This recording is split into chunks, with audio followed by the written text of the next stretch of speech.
أعوذ بالله من الشيطان الرجيم. بسم الله الرحمن الرحيم. ومن الناس من يقول آمنا بالله وباليوم الآخر وما هم بمؤمنين يخادعون الله والذين آمنوا وما يخدعون إلا أنفسهم وما يشعرون.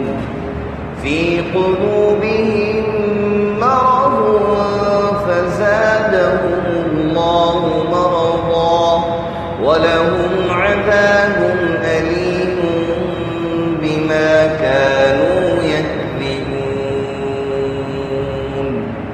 صدق الله العظيم. ومن الناس، اور لوگوں میں سے کچھ ایسے بھی ہیں، من یقول، جو کہتے ہیں آمنا باللہ، ہم ایمان لائے اللہ پر، وبالیوم الآخر، اور قیامت کے دن پر، وما هم بمؤمنین، اور وہ ہرگز مؤمن نہیں، یعنی ہرگز انہوں نے ایمان نہیں لائے. یخادعون اللہ، وہ دغا بازی کرتے ہیں اللہ سے اپنے گمان کے مطابق، والذین آمنوا، اور ایمان والوں سے، وما یخدعون الا انفسهم، اور دراصل وہ کسی کو داغا نہیں دیتے، دھوکہ نہیں دیتے مگر اپنے آپ کو. وما یشعرون، اور وہ سوچتے نہیں ہیں یا وہ سمجھتے نہیں ہیں، ان میں عقل نہیں ہے. فی قلوبہم مرض، ان کے دلوں میں بیماری ہے. فزادہم اللہ مرضا، تو اللہ تعالیٰ نے ان کی بیماری بڑھا دی. وَلَهُمْ عَذَابٌ أَلِيمٌ، اور ان کے لیے دردناک عذاب ہے. بما كانوا يكذبون، اس بات پر کہ وہ جھوٹ کہتے تھے، یعنی جھوٹ کے سبب ان کے لیے دردناک عذاب ہوگا. جیسے میں نے عرض کیا تھا کہ سورہ بقرہ کے ابتدا میں اللہ تعالیٰ نے متقین کا تذکرہ فرمایا، پھر اس کے بعد خالصتاً وہ لوگ جو کافر ہیں ان کا تذکرہ فرمایا کہ اپنے ارادے اور اپنے جو ہے وہ بار بار ایک چیز کو دیکھنے، سمجھنے، بوجھنے، اور یعرفونہم کما یعرفون ابناءہم، ایسے سمجھ لینے کہ جیسے اپنے بیٹوں کو وہ جانتے تھے، اس طرح دین کو یعنی پہچان لینے کے باوجود بھی وہ دین حق قبول نہیں کرتے تھے. تو اس کے سبب اللہ تعالیٰ نے ان کی وہ صلاحیت جو ہے وہ چھین لی کہ پھٹکار اللہ کی طرف سے ان پر. یہ ایک معنی اس کا یہ بھی کر سکتے ہیں، ختم اللہ علی قلوبہم، کہ اللہ کی پھٹکار پڑی ہے ان کے دلوں پر. کیا مطلب؟ کہ اللہ نے ان پر، ان کے دلوں پر مہر لگا دی کہ اب یہ ایمان قبول نہیں کر سکتے. اسی طرح قانون پر، اسی طرح آج کے سبق میں جو منافقین کا تذکرہ ہے، میں نے عرض کیا تھا کہ 13 آیتوں میں ان لوگوں کا تذکرہ ہے جو منافق ہیں. اور ان المنافقین فی الدرک الاسفل من النار، جہنم کے سب سے نچلے درجے میں منافقین. اس کا تذکرہ انشاءاللہ آگے آئے گا اور بڑے تفصیل کے ساتھ منافقین کا تذکرہ آئے گا. یہاں پر 13 آیتیں، ان 13 آیتوں کے اندر اللہ تعالیٰ منافقین کی جو چال بازیاں ہیں، جو دغا بازیاں ہیں، ان کے جو دھوکے ہیں، ان کے جو ہے وہ مسلمانوں کو ان پر جو ہے متنبع فرما رہے ہیں، اظہار فرما رہے ہیں، اور پھر ان کے جو دغا بازیاں ہیں ان کو چند مثالوں کے ساتھ بیان فرما رہے ہیں. تو آج کے سبق میں اللہ تعالیٰ نے فرمایا وَمِنَ النَّاسِ مَن يَقُولُ آمَنَّا بِاللَّهِ، کہ بعض لوگ کہتے ہیں کہ ہم ایمان لائے اللہ پر، ہم اللہ پر ایمان لائے، وَبِالْيَوْمِ الْآخِرِ، اور آخرت کے دن پر ایمان لائے. کوئی بات سمجھنے کی ہے کہ منافق بھی اس بات کو مانتے تھے کہ آخرت میں جا کر حساب کتاب دینا ہے، یعنی زبانی کلامی مانتے تھے لیکن مانتے تھے، دل سے نہیں مانتے تھے، لیکن زبانی اس بات کا اظہار کرتے تھے کہ میں جو کچھ کر رہا ہوں، جو کچھ بول رہا ہوں، جو کچھ کھا رہا ہوں، جو کچھ پی رہا ہوں، جو میں اعمال کر رہا ہوں، ایک ایک عمل کا، ایک ایک وقت کا، ایک ایک بول کا میں نے قیامت کے دن حساب دینا ہے، حاضر دینا۔ زبانی کلامی طور پر منافقین بھی اس کو مانتے تھے، آج مسلمان اس سے بے خبر ہوتے ہیں۔ اور کیا کہتا ہے کہ رات گئی بات نہیں، کل کس نے دیکھا؟ وہ آئے گی تو دیکھی جائے گی۔ میرے بھائیو دوستو، قیامت جب آئے گی تو دیکھی نہیں جائے گی، پھر جو کچھ ہم نے کیا ہے وہ سب کچھ ہمیں دکھایا جائے گا، پھر اس کا بدلہ بھی جزاء وفاق کا پورا بدلہ ملے گا۔ نیکی تو بڑھا چڑھا کر ملے گی نا، نیکی تو بڑھا چڑھا کر ملے گی۔ من جاء بالحسنہ فلہ عشر امثالها، ایک نیکی لے کے آؤ گے، اللہ کہتے ہیں میں 10 گنا بڑھا دوں۔ پھر جتنا اخلاص ہوگا، بعض حدیث میں 70 گنا بھی آتا ہے، جتنا زیادہ اخلاص ہوگا، جتنی بڑی نیکی ہوگی، اتنا زیادہ ثواب ہوگا۔ لیکن گناہ، ایک گناہ کیا اس کا ایک ہی گناہ ملے گا، اس کو بڑھایا نہیں جائے گا۔ لیکن یہ ہوتا ہے کہ بعض اوقات جگہ کے اعتبار سے جیسے نیکی بڑھ جاتی ہے، ایسے گناہ کی مقدار بھی بڑھ جاتی ہے۔ مثال کے طور پر ایک آدمی ہے، وہ گالی دے رہا ہے مسجد کے باہر کسی کو، دوسرا آدمی گالی دے رہا ہے مسجد کے اندر کسی کو۔ اب گالی تو وہی گناہ ہے، لیکن چونکہ مسجد کے باہر جو گالی دے رہا تھا وہ گناہ ہے، مسجد کے اندر جو گالی دینا ہے یہ دگنا گناہ اس اعتبار سے ہے کہ ایک تو گالی دے رہا ہے، گناہ کا کام کر رہا ہے، دوسرا مسجد کی بے حرمتی کر رہا ہے۔ اس اعتبار سے گناہ تو وہ ایک کر رہا ہے، ڈبل اس کو گناہ ملے گا، عذاب اس کو ڈبل ملے گا، پوچھ اس کے ڈبل ہوگی، گناہ بھی کیا، بے حرمتی بھی کی۔ تو یہ تو میں نے آپ کو ایک مثال رکھا۔ تو اللہ تعالیٰ فرماتے ہیں وَمِنَ النَّاسِ مَن يَقُولُ آمَنَّا بِاللَّهِ وَبِالْيَوْمِ الْآخِرِ۔ بات کر رہا تھا کہ منافقین بھی زبانی کلامی اس بات کو مانتے تھے کہ آخرت میں ہم نے سب کسی کا، ہر چیز کا، ہر عمل کا، ہر قول کا، ہر قول کا، ہر فعل کا میں نے حساب دینا ہے۔ ہم نے زبانی کلامی مانتے تھے لیکن مانتے تھے۔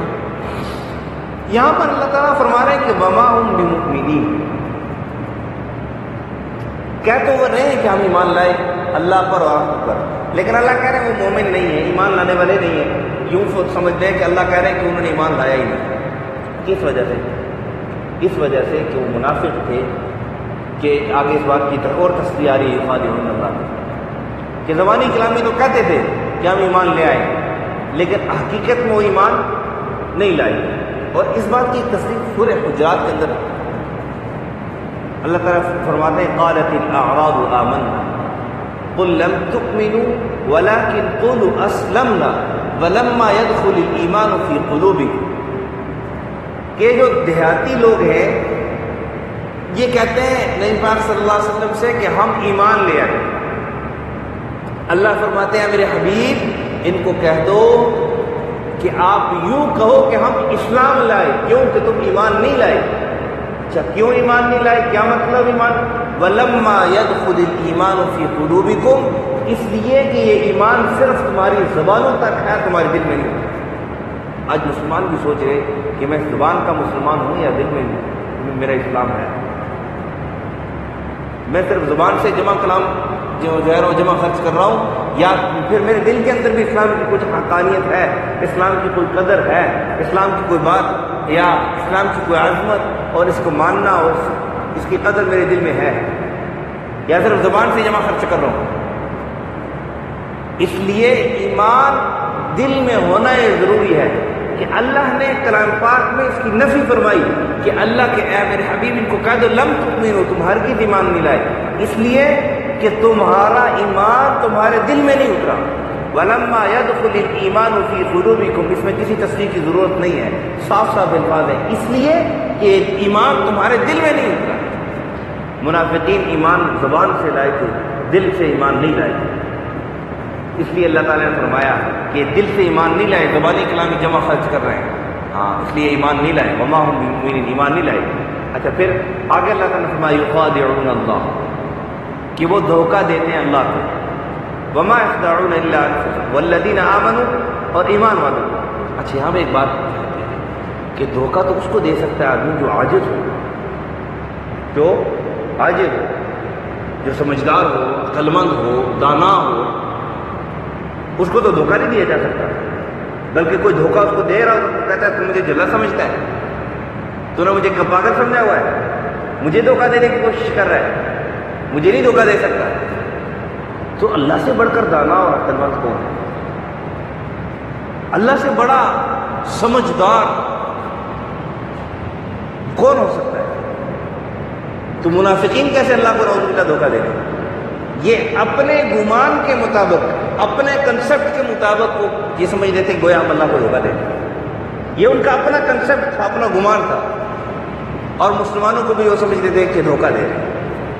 ایک تو اس کا یہ معنی بنتا ہے، دوسرا یہ معنی بنتا ہے کہ ان کا یہ کنسپٹ تو تھا کہ ہم اللہ کو دھوکہ نہیں دے سکتے، یہ سمجھتے تھے بات کو۔ یہ مفسرین کرام نے دو توجہ اس کی بیان کی، ایک تو یہ کہ اپنے گمان کے مطابق وہ اللہ کو دھوکہ دینے کی کوشش کر رہے تھے، اللہ کو اور مسلمانوں کو۔ اللہ نے آگے اس کی نفی فرما دی کہ نہ تم اللہ کو دھوکہ دے سکتے ہو، نہ مسلمانوں کو دھوکہ دے سکتے ہو، یہ تم اپنے آپ کو دھوکہ دے دو۔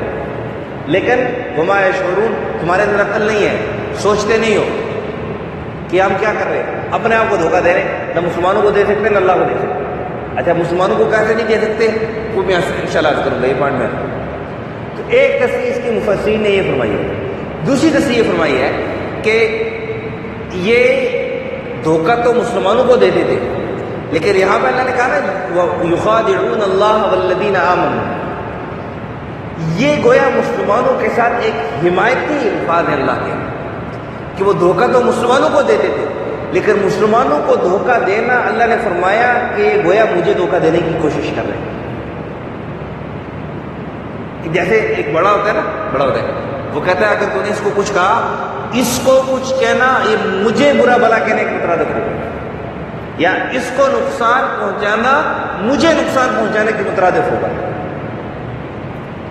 تو اللہ نے فرمایا تم اپنے گمان کے مطابق جو مسلمانوں کو دھوکہ دینے کی کوشش کر رہے ہو، یہ نہیں، مسلمانوں کے داد رسی اللہ نے فرمائی ہے کہ تمہیں دھوکہ نہیں دے سکتے، مجھے بھی دھوکہ نہیں دے سکتے، یہ نہیں، اپنا ایک اظہار محبت مسلمانوں کے ساتھ فرمایا اللہ تعالیٰ نے، اور مسلمانوں کو دھوکہ دینا اللہ نے اپنا، مجھے دھوکہ دینا اللہ نے فرمایا کہ وہ مجھے دھوکہ دینے کی کوشش کر رہے ہیں، لیکن دھوکہ دے نہیں سکتے، یہ اپنے گمان کے مطابق۔ بہت سارے ایسے آدمی ہوتے ہیں نا، یہ مثال جو ہے زیادہ جو ہے نا اولاد والد پر فٹ آتی ہے، کہ بہت سارا بعض اوقات ایسا ہوتا ہے کہ بچے اپنے والد کو کسی بات پہ جو ہے نا وہ گول کرنے کی کوشش کر رہے ہوتے ہیں، ان کے ساتھ گیم کھیلنے کی کوشش کر رہے ہوتے ہیں، ان کو جو ہے نا وہ دھوکہ دینے کی کوشش کر رہے ہوتے ہیں، والد کو پتہ ہوتا ہے، والدین کو پتہ ہوتا ہے کہ یہ دھوکہ دے رہے ہیں، اب یہ گڑبڑ کر رہا ہے، یہ چیٹنگ کر رہا ہے، لیکن پھر بھی والدین خاموش ہو جاتے ہیں، اور دل میں بلکہ اشاروں میں وہ جو ہے نا ان کے والد اور والدہ ایک دوسرے کو اشارے بھی کرتے ہیں، اس کو دیکھو مجھے دھوکہ دینے کی کوشش کر رہا ہے،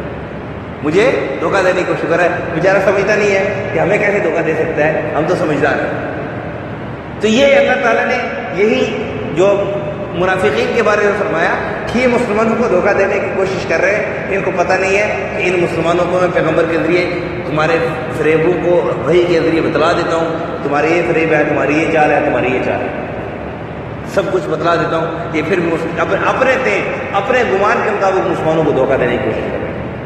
تو اللہ تعالیٰ نے فرمایا یخادعون اللہ، دھوکہ دینے کی کوشش کرتے ہیں اللہ کو، والذین آمنوا، اور ایمان والوں کو، وما یخدعون الا انفسهم، وہ دھوکہ نہیں دیتے مگر اپنے آپ کو۔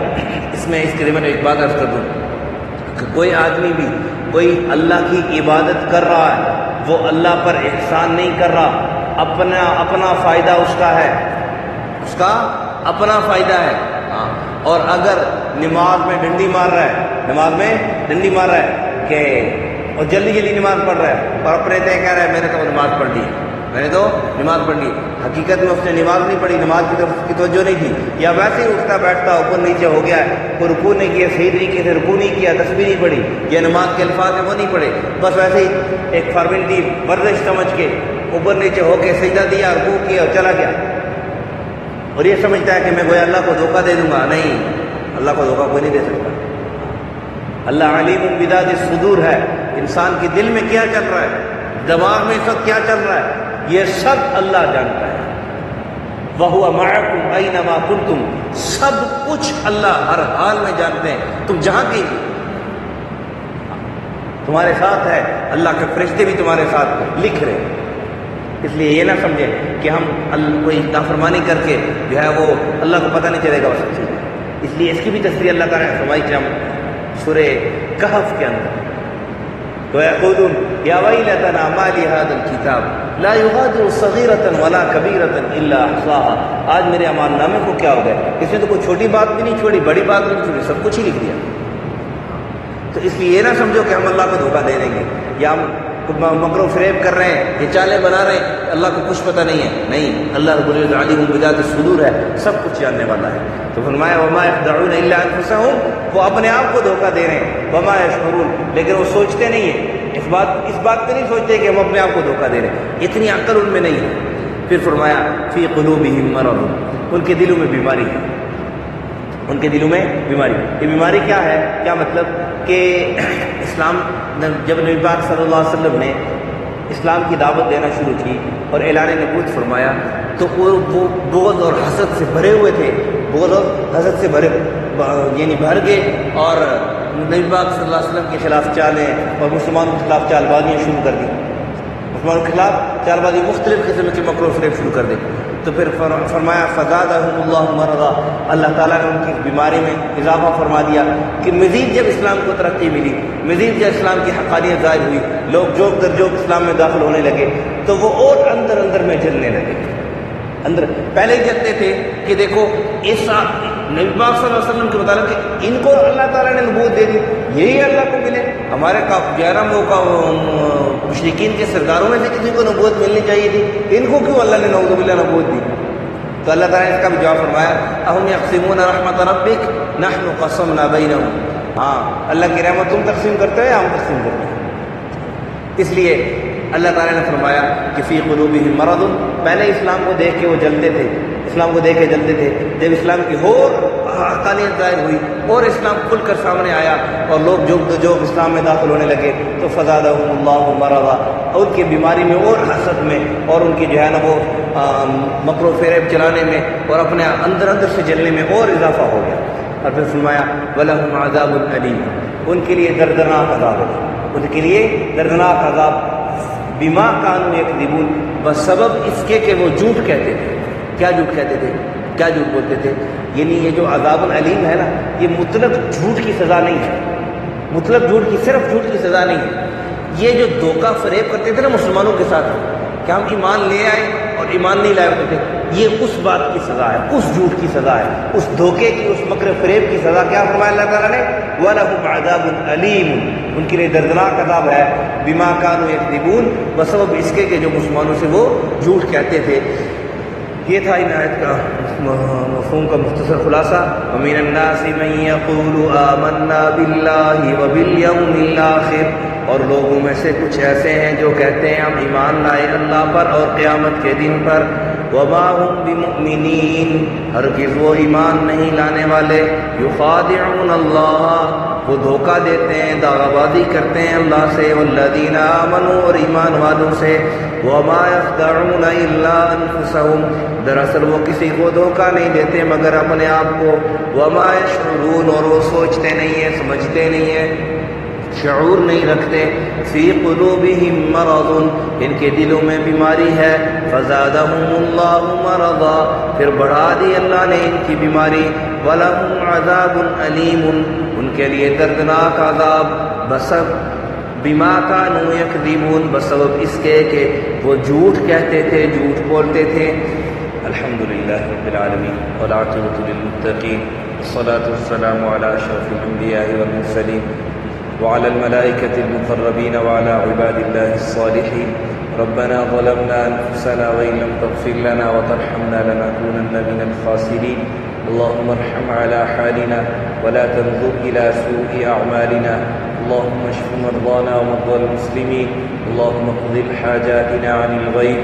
اللهم إنا نعوذ بك من الهم والحزن ونعوذ بك من العجز والكسل ونعوذ بك من البخل والجبن ونعوذ بك من غلبة الدين وقهر الرجال. اللهم اهدنا صراطا مستقيما صراط الذين أنعمت عليهم غير المغضوب عليهم ولا الضالين آمين. صلى الله على النبي الكريم محمد وعلى آله وأصحابه أجمعين.